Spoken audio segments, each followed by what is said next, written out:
વિદ્યાર્થી મિત્રો, આપણે આગળના વિડિયોમાં બજાર પદ્ધતિ એના વિશે માહિતી મેળવી. અમેરિકા છે, જાપાન છે, એવા વિકસિત દેશોએ મુખ્યત્વે બે પદ્ધતિ છે, સમાજવાદી પદ્ધતિ અને બજાર પદ્ધતિ. એની વાત કરીએ આપણે, એના લક્ષણોની વાત કરી. આ વિડિયોમાં આપણે બજાર પદ્ધતિના લાભ અને બજાર પદ્ધતિની મર્યાદા, ખામી એના વિશે વાત કરીએ. જોઈએ બજાર પદ્ધતિના લાભ જોઈએ તો પહેલું, બજાર પદ્ધતિમાં વ્યક્તિનું આર્થિક સ્વાતંત્ર્ય જળવાય છે.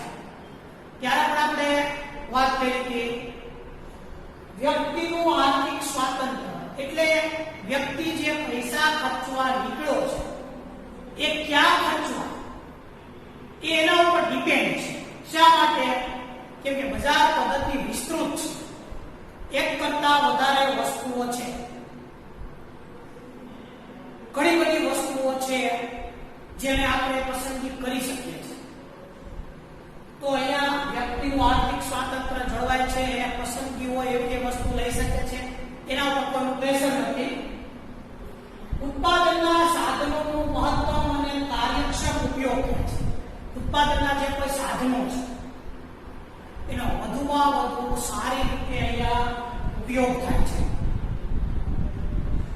ઉત્પાદનના સાધનો આપણે જોયા તો જમીન છે, મૂડી છે, શ્રમ છે, આ બધા જે સાધનો છે એના ઉપરાંત જે અન્ય બીજા કોઈ મૂડી છે, વસ્તુઓ છે, એનો વધુમાં વધુ અહીંયા ઉપયોગ કરી લેવામાં આવે છે. જેમ ઉત્પાદન વધે એવા પ્રયત્ન કરવામાં આવે છે. મહત્તમ ઉત્પાદન હાંસલ કરી શકાય છે એ જ આપણે વાત કરીએ તો વધુમાં વધુ ઉત્પાદન કરી શકાય એટલે વસ્તુની ક્યાંય શોર્ટેજ નથી. લોકોને દરેક વસ્તુ મળી રહી છે. લોકોને વસ્તુઓ માટે ફાંફા મારવા પડતા શા માટે? કેમ કે ઉત્પાદન છે એ મહત્તમ મેળવી શકાય. કેમ કે સરકારનો કોઈ પ્રેશર અહીંયા જોવા મળતો નથી, જેના કારણે ઉત્પાદન સારામાં સારી રીતે લઈ શકાય છે, મહત્તમ ઉત્પાદન લઈ શકાય છે. બજારમાં જે વસ્તુની શોર્ટેજ છે એ થવા દેવામાં આવતી નથી. અર્થતંત્રમાં સતત નવા સંશોધનો થતા રહે છે, જેના કારણે આર્થિક વિકાસની ગતિ મળે છે. નવા નવા સંશોધન થયા છે. આજે 2G છે તો આવતીકાલે 3G, એના પછી 4G, અત્યારે આપણે 4G વાપરીએ છીએ ભારતમાં, તો નેક્સ્ટ 5G પણ આવી શકે. નવા નવા સંશોધનો થયા જ રાખે છે. ઇલેક્ટ્રોનિક વસ્તુ હોય કે બીજી કોઈ વસ્તુ હોય, ટેકનિકલ વસ્તુ હોય કે ખેતીની અંદર વસ્તુ હોય, ખેતીના સાધનો હોય, સમાજ ઉપયોગી સાધનો હોય, એમાં નવી નવી છે ટેકનોલોજી આવતી રહે છે, નવા નવા સંશોધન થયા જ રાખે છે, જેના કારણે આર્થિક વિકાસ છે એને ગતિ મળે છે. નવા સંશોધનો થતા દેશને પણ છે ફાયદો થાય છે. દેશ છે વિકાસની ગતિ, દેશ વિકાસની ગતિ પકડે છે, વધુ વિકાસ કરવા માટે પ્રયત્નશીલ થાય છે. નવા સંશોધનના કારણે દુનિયાના અન્ય દેશો સાથે આપણે સ્પર્ધા કરી શકીએ છીએ, એની વસ્તુઓ સાથે આપણે સ્પર્ધા કરી શકીએ છીએ. તો એક રીતે દેશને ખૂબ જ ફાયદો થાય છે. પાછું જોઈએ, સ્પર્ધાના કારણે વસ્તુની ગુણવત્તા શ્રેષ્ઠ બને છે. ઘણી બધી કંપનીઓ છે એટલે કંપનીને ટકવું પડશે. ક્યારે ટકશે? જ્યારે સારામાં સારું છે એ ઉત્પાદન લે છે અને યોગ્ય ઉત્પાદન લે, મહત્તમ ક્વોલિટી ગ્રાહકને આપશે. સારી વસ્તુ બનાવે છે તો સીધે સીધો ફાયદો ગ્રાહકને થાય છે. સસ્તી પણ હોય છે. જેમ વધારે કંપની, જેમ વધારે ઉત્પાદન, એ ગ્રાહકોને સીધો ફાયદો. કેમ કે નવી નવી ક્વોલિટી આવશે, સારામાં સારી વસ્તુ આવશે, લાંબા સમય સુધી ટકે એ વસ્તુ આપવી જ પડશે, નહીંતર બીજી વખત એક વાર વસ્તુ લેશે. એટલે કંપની પણ નવા નવા સંશોધન કરશે, સારી વસ્તુ આપશે, સસ્તી અને સારી, પ્લસ ટકાઉ પર વસ્તુ ગ્રાહકને મળે એવા પ્રયત્ન કરશે. તો વસ્તુની ગુણવત્તા સારી છે, જેનો સીધો ફાયદો છે ગ્રાહકને થાય છે. કિંમત પણ ડાઉન થશે. ગુણવત્તા પ્લસ કિંમત અને ટકાઉ વસ્તુ જે કંપની આપશે લોકો એ જ લેશે. તો કંપનીની વચ્ચે હરીફાઈ થશે, જેના કારણે ગ્રાહકોને ફાયદો થશે. બજાર પદ્ધતિનો આ સૌથી શ્રેષ્ઠ જો કોઈ ફાયદો હોય તો ગુણવત્તા, સારામાં સારી ગુણવત્તા લોકોને મળે છે. પછી ઇલેક્ટ્રોનિક વસ્તુ હોય કે ખાવા પીવાની વસ્તુ હોય કે એગ્રીકલ્ચરની વસ્તુ હોય કે કોઈ પણ બીજી વાહન હોય તો ગુણવત્તા શ્રેષ્ઠ અને સારી થઈ છે, સસ્તી વસ્તુ થઈ છે. જોઈએ વ્યક્તિ એટલે ગ્રાહકને વધુ પસંદગી કરવાનો અવકાશ થાય છે. પેલા જો બજાર પદ્ધતિમાં અવકાશ વધારે છે કે એટલી બધી પ્રાઇવેટ કંપનીઓ હોય છે, એટલું બધું પ્રોડક્શન કરે છે કે વ્યક્તિને પસંદગી કરવાની તક મળે છે. જ્યારે સમાજવાદી પદ્ધતિમાં તમે જોજો એટલો બધો વ્યાપી હોય, વ્યક્તિના ખિસ્સામાં પૈસા છે પણ એને એક વસ્તુ લેવાની દશામાં પડી છે, કેમ કે અવકાશ છે, કંપનીઓ જજ છે. જ્યારે અહીંયા ઘણી બધી કંપનીઓ છે, એવું મોટું માર્કેટ છે, એટલું બધું ઉત્પાદન છે, એટલે વ્યક્તિ જ્યારે ખરીદી કરવા ગયો તો એને પસંદગી કરવાનો અવકાશ રહે છે, જેના કારણે સારી સસ્તી અને ટકાઉ વસ્તુ છે એ લઈને આવશે. તો આ ક્યારે ફાયદા બજાર પદ્ધતિના ફાયદા થયા કે જેમાં વ્યક્તિને પસંદગીનો અવકાશ છે, એના રૂપિયાનું યોગ્ય વળતર મળે છે, સારી સસ્તી ટકાઉ વર્લ્ડ ક્લાસ વસ્તુ છે એને મળે છે. હવે ફાયદા કોઈ પણ વસ્તુ છે એના ફાયદા હોય તો સાથે સાથે મર્યાદા એટલે ગેરફાયદા પણ હોવાના. અહીંયા આપણે ફાયદા જોયા, બજાર પદ્ધતિના ફાયદા પણ છે, તો સાથે સાથે એની ખામીઓ કે મર્યાદાઓ પણ છે. જોઈએ મર્યાદાઓ શું છે, ખામીઓ શું છે. તો પહેલું, નફાને ધ્યાનમાં રાખીને ઉત્પાદન થતું હોવાથી મોજ શોખની વસ્તુઓનું ઉત્પાદન વધુ થાય છે અને પ્રાથમિક જરૂરિયાતની વસ્તુઓનું ઉત્પાદન ઘટે છે. મેં પહેલા વાત કરી અહીંયા નફો, બજાર પદ્ધતિનું પહેલું લક્ષણ શું છે તો કે નફાને વધુ ધ્યાન આપવાનું છે, વધુમાં વધુ પ્રોફિટ કેમ લઈ શકાય એ ધ્યાન રાખવાનું છે. એટલા માટે મોજ શોખની વસ્તુ કે વધુ ઉત્પાદન લેશે.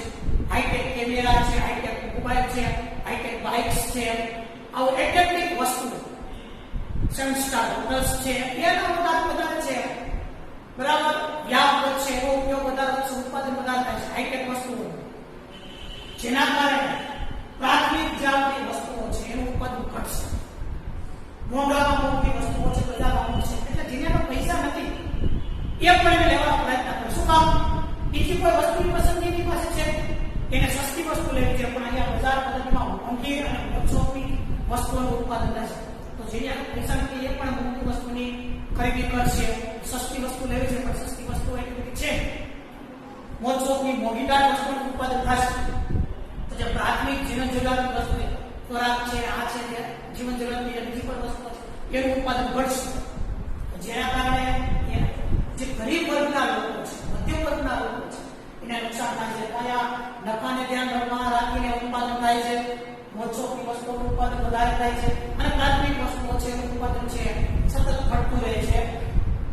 બીજું, રાજ્યની નીતિ વિશે કોઈ ભૂમિકા ન હોવાથી કુદરતી સંપત્તિનો બગાડ થાય. સૌથી મોટી ખામી કહી શકાય કે રાજ્યની કોઈ ભૂમિકા હસ્તક્ષેપ બજાર પદ્ધતિ ઓપન છે, આપણે પહેલા મુક્ત કરી રાજ્ય માત્ર ટેક્સ લાઈન સાઈડમાં ઉભું કેટલું ઉત્પાદન કરવું, શું ઉત્પાદન કરવું, કેટલું જમીનમાંથી કાઢવું એ કંપની નક્કી કરે છે, બજાર નક્કી કરે છે.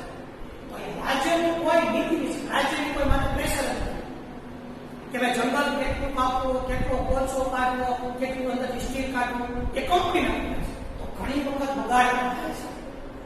કુદરતી સંપત્તિનો બહુ મોટા પાયે છે બગાડ થાય છે, જેની સીધી કોઈ અસર છે આપણા પર્યાવરણ પર થાય છે. તો કુદરતી સંપત્તિનો બગાડ થાય છે, ખામિયા કરી શકીએ.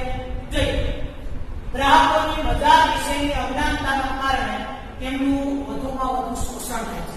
કેમ કે ઘણી વખત એક જ કંપની, એક ઓરિજિનલ કંપની હોય એની સાથે જે ઘણી વખત છે ડુપ્લિકેટ કંપની હોય છે, ગ્રાહકને એની જાણકારી હોતી નથી. દાખલા તરીકે આપણે એડિડાસ કંપની છે, સ્પોર્ટ્સની એડિડાસ કંપની છે, તો ઘણી વખત ગ્રાહક ભણ છે એને ખ્યાલ નથી આવતો, એડિડાસ ની ખરીદી કરી રહ્યા આવે છે, એને લાગે કે એડિડાસ બ્રાન્ડેડ વસ્તુ લીધી અને ઘણી વખત નકલી છે કંપનીની વસ્તુ લઈને આવી જાય અને પૈસા પૂરા થાય. તો ગ્રાહકની અજ્ઞાનતાના કારણે બધા પદ્ધતિમાં એટલી બધી કંપનીઓ હોય છે, એટલી બધી જાહેરાતો હોય છે, એટલી બધી વસ્તુનું ઉત્પાદન થાય છે, અસલી છે કે નકલી એનો ખ્યાલ નથી આવતો. ઘણી વખત છેતરાવાના પણ આપણે કિસ્સા જોઈએ છે. તો ગ્રાહકની અજ્ઞાન, જે ભણેલ છે, વેલ એજ્યુકેટેડ છે એને તો ખ્યાલ આવશે, પણ જે ઓછા ભણેલા છે અથવા જેની આગળ ખબર નથી કે બજાર પદ્ધતિની અંદર કઈ વસ્તુ અસલી છે કઈ નકલી છે, તો એના કારણે એનું શોષણ થાય છે, છેતરાવાનો વારો પણ આવે છે. ચોથું, સંપત્તિ અને આવકનું કેન્દ્રીકરણ થવાથી આવકની અસમાનતામાં વધારો થાય છે. આ એક મહત્વનું છે. સત્તાનું કેન્દ્રીકરણ થાય છે, સંપત્તિનું કેન્દ્રીકરણ થાય છે. મોટી મોટી કંપનીઓ છે, એના માલિકો પ્રોફિટ વધારે થાય છે, તો એમની પાસે વધુમાં વધુ પૈસા છે, જેના કારણે આવકની અસમાનતા વધે છે. ગરીબો વધારે ગરીબ બને છે, અમીરો વધારે અમીર બને છે. તો ગરીબી અને અમીરની ખાઈ છે વધતી જાય છે. સંપત્તિ એક જગ્યાએ કેન્દ્રીકરણ થાય છે. મોટાભાગની સંપત્તિ ઉદ્યોગપતિઓ આગળ છે કેન્દ્રિત થઈ જાય છે કે પ્રોફિટનો સૌથી વધારે હિસ્સો એમની પાસે જોવા છે. તો એક સૌથી મોટામાં ગેરફાયદો એ છે કે આવકનું કેન્દ્રીકરણ થાય છે, જેનાથી ગરીબો વધારે નીચે આવે છે, અમીરો વધારે નીચે ઉપર જાય છે. જોઈ પાંચમું છે ઇજારાશાહી, આર્થિક અસ્થિરતા, મજૂરોનું શોષણ, મજૂરોનું મોટા પાયે શોષણ વગેરેનો ભય રહે છે. સૌથી મહત્વનું ઇજારાશાહી, કોઈ એક જ વ્યક્તિ અમુક જ કંપની આપણો દેશ ચલાવતી હોય આપણે લાગે. ઇજારાશાહી એટલે એક અથવા એક કરતા વધારે લોકોનું વર્ચસ્વ દેશ ઉપર, આખા દેશ ઉપર છે અમુક કંપનીનું વર્ચસ્વ, એને કહેવાય ઇજારાશાહી. બજાર પદ્ધતિમાં કહી શકે છે અમુક જ કંપનીઓનું વર્ચસ્વ હોય છે જે આખા દેશને ચલાવતી હોય, બધી પ્રોડક્ટ પૂરી પાડતી હોય, પ્રોફિટ કમાતી હોય. આર્થિક અસ્થિરતા, આર્થિક અસ્થિરતામાં ઘણી વખત આવી જાય છે કે એક ધારો એટલું ઉત્પાદન કરી નાખે પણ ઘણી વખત મંદી આવી જાય છે, એની સિચ્યુએશન દેશ અને દેશના લોકો ઉપર થાય છે. તો આર્થિક અસ્થિરતા અને સૌથી મહત્વનું મજૂરોનું મોટા પાયે અહીંયા શોષણ થાય છે, કેમ કે સરકારનો કોઈ હસ્તક્ષેપ હોતો નથી. કંપનીઓ જે ભાવ નક્કી કરે, જે પગાર નક્કી કરે એ પ્રમાણે છે એ પગાર ચૂકવાય છે. તો મજૂરોનું ઘણી વખત શોષણ થાય છે, ઘણી વખત કામના કલાક વધારી દે છે, ઘણી વખત એક કરતા બીજું કામ આપી દે છે. તો આના કારણે મજૂરો સતત ભયમાં રહે છે, સતત એનું શોષણ થાય છે, નોકરી જવાની સંભાવના રહે છે. તો અહીંયા આપણે મોસ્ટ ટાઈમની કહી શકાય એવી કેવી બજાર પદ્ધતિની વાત પૂરી કરી, એના લાભે જોયા અને એના આપણે ગેરલાભે જોયા અને મર્યાદાએ જોઈ.